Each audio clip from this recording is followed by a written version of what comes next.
Oh my god, what have they done to test track? It's absolutely amazing. Okay, I've just had a nice little walk around the resort, very nice. If I'd have got myself a souvenir cup, I'd have done the ceremonial filling up the souvenir cup and walked back to the room, but I've got that much stuff from Garden Grocers. I haven't bothered getting rid of the refillable cup. There's not much point. So speaking of Garden Grocers, I've just come back in from outside. It got delivered yesterday by Bell Services. Worked perfectly. Never sure whether I should tip the guy or not. I did try once a while back on a previous visit and Disney went, no, you don't tip us. So I didn't. Hopefully I haven't offended the guy. It's a bit weird because you do tip the cleaners. So anyway, it's a minefield. So hopefully I'll get it right. So I'm going to turn the camera around to show you the Garden Grocer haul. So because I don't have cooking facilities or a massive fridge or freezer or anything, I can't imagine you get a freezer in a hotel room, but you know, a massive fridge, I went for drinks. So considering the weather, I've got too much water. So I might end up leaving most of these because I don't think I'm going to burn through them. But basically I was getting 6 bottles of water for about the price of Disney's 1 bottle. So I did get those, suspect I'm not going to use them. So this is why I haven't got the Disney souvenir cup, which is refillable, but they're getting smaller and smaller every year. That's 2 cans a day, easily enough. So I'm just using them. Then I just went for general snacks. So I went for the Pringles staples, some dips and another form of drink. So what's good about that is it sort of removes one of the final disadvantages of staying, well, maybe not the final, but one of the disadvantages of staying on a Disney resort and choosing to go without a car. So, because one of the problems you have when you do that is you can't nip to a supermarket easily, and you're left buying expensive stuff. So now there's at least 2, there's probably others, but Garden Grocers is one of them, and they solely deliver to Disney resorts. They go into Bell Services, and then Bell Services deliver them to you. Now I'm sure Disney has some advantage there. I guess all I can think of is they've weighted the loss of on-site purchases against creating an environment where the guest doesn't have to leave the resort. I guess that's what they've balanced it against. But the result is you can order almost anything, goes to Bell Services. If it needs refrigerating, they put it in the fridge and deliver it at your convenience. And the service of Garden Grocers was amazing. They emailed me, they telephoned me, they texted me, kept me up to date, and it was just seamless. Garden Grocers, way to go, delivered directly to the hotel, and it's been fantastic. So today is EPCOT because it's early magic hours, so I'm hitting Mission Space because I don't have a fast pass, Soarin and Test Track because I have fast passes for those. And then I'll probably eat in Sunshine Seasons, and then I'm going to see what the afternoon holds depending on the weather.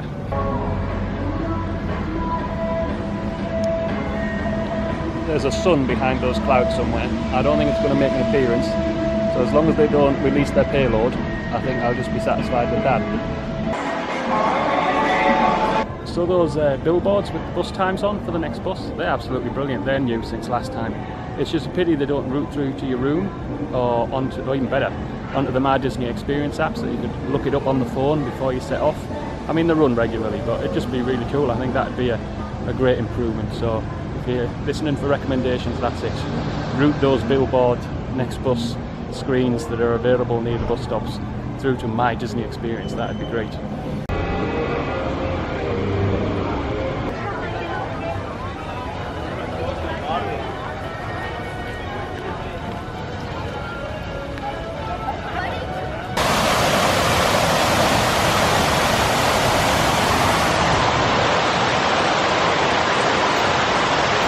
Wow, so they've gone into Starbucks in a big way there. That's quite a big bit of real estate. I might give that a check out later on. Schoolboy error, went completely the wrong way. Nearly ended up in the World Showcase. There was a time I knew where all this stuff was. I think those days are over though.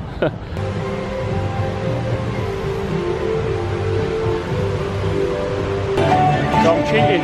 and I'm using the single rider queue. It means I won't get to build my own car, but it will be quicker. So we'll see what's going on. Commencing sim car off-road and extreme weather sequence. Test results displayed and verified. Now let's see how your vehicles can...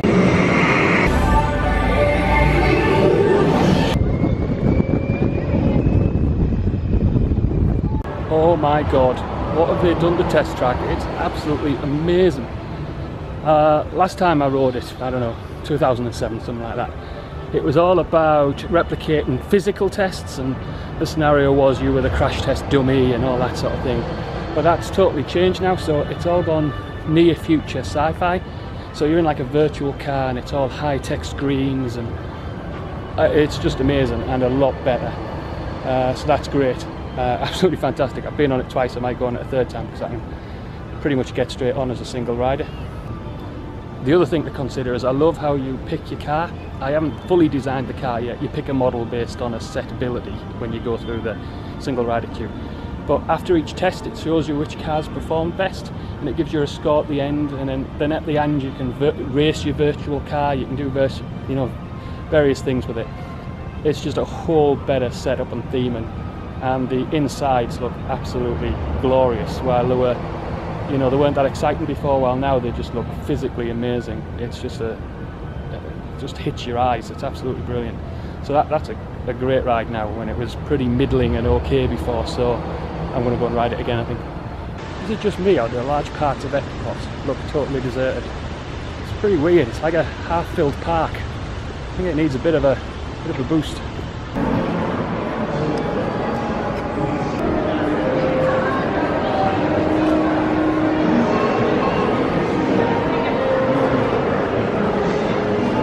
I've just been on Soarin around the world, which was pretty amazing. Been on twice. I went on and then came back round and went on the fast pass. What's really clever is I booked my next fast pass while I was still in the fast pass queue, so it registers the fast pass and then allows you to register another one, because I'd freed up one of my allotment. So I'm on Spaceship Earth later in the day, instantly fast passed once my Soarin one was used up, which is brilliant. I mean, Soarin's great. The image of the actual Soarin film is just beyond belief. The smells are great. It's almost an emotional experience, I have to say. It's really, really good. The whole theming of the concourse is epic. It's larger than life. It's massive. I mean, hidden behind the scenes of Disney World, that ride is absolutely massive. I think there's about 3 launch bays, a massive queuing system, and it just looks great. I mean, it's a queuing system that you want to walk through and look at, really, rather than be queued in and stuck in. But if you catch it right and you can just have an amble through the queuing system, the scale of it is just amazing. But it's an amazing ride. I don't think I fully appreciated it before. I'm not really sure why, but it's just very good.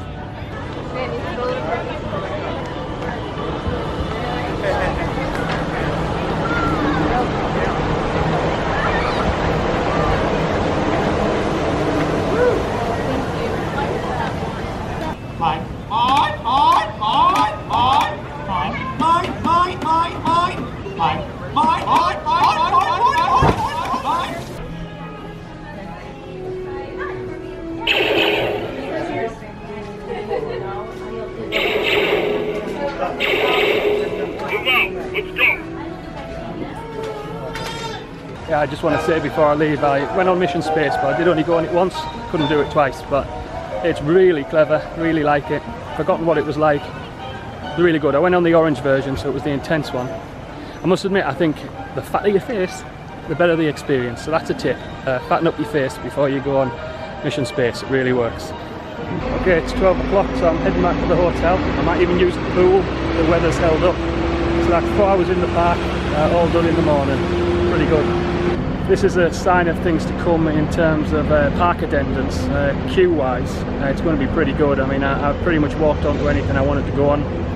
Didn't really use the fast passes, so it's been great. So I'm the only one at the bus stop.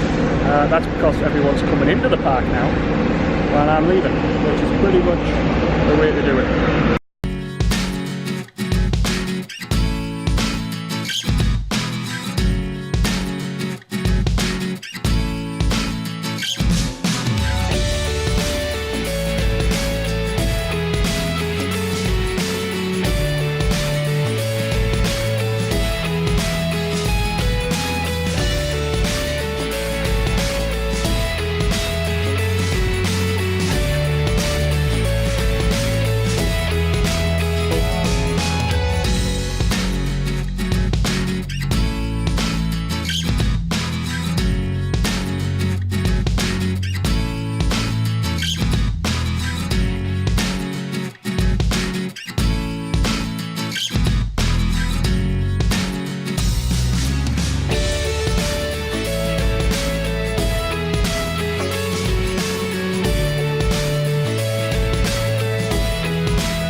That launch bay shop was full of expensive things, but my Han Solo outfit was cheaper.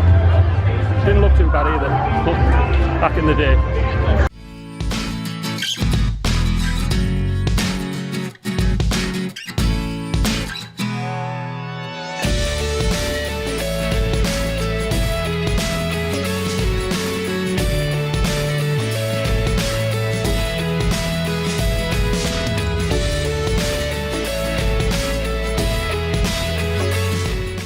So I'm walking to the Boardwalk Hotel from Disney Studios, which is pretty cool.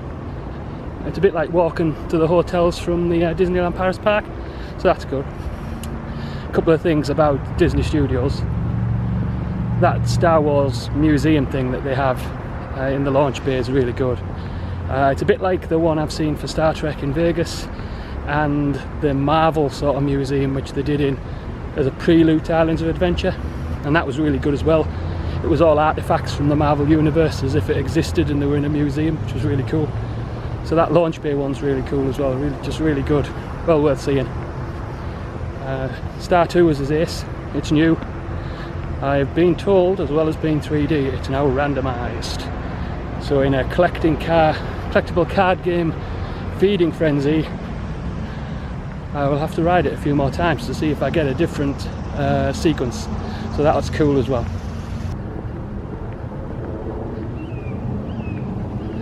So what I always find amazing about the Swan and Dolphin Hotel, that was the Swan, although you can see the Dolphin on the right, is they always look like they're painted there as if they're not real, as if they're a very good set backdrop. The effect isn't as good with grey skies, but when it's blue skies it looks literally like a drawing in an amazing way.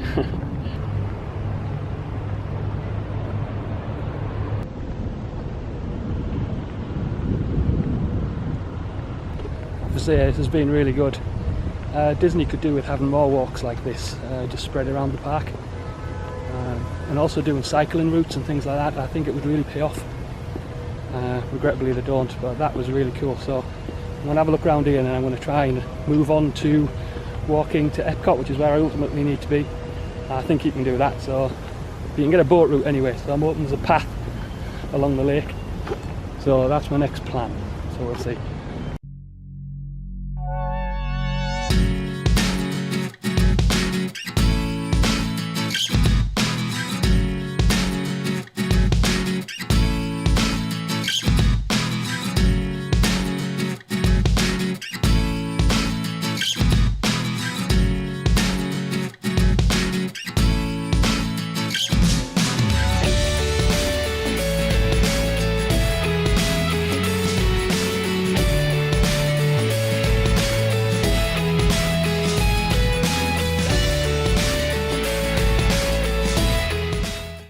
So your boat transport drops off at that light post.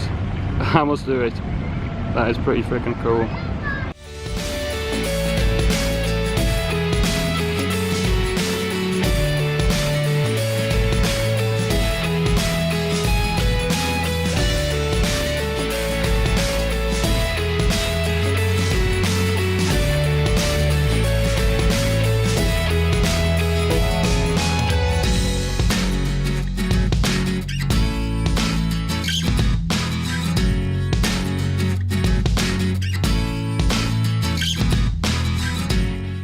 But yeah, the boardwalk, the yacht club, the beach club are all close together, and you can literally amble to Disney Studios in EPCOT, which is pretty amazing. Reminds me a bit of Disneyland Paris, like I said, so I can understand the appeal of a medium resort on that basis. Just being able to amble around, pretty cool.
Okay, I'm going to keep this short and sweet because I'm very tired.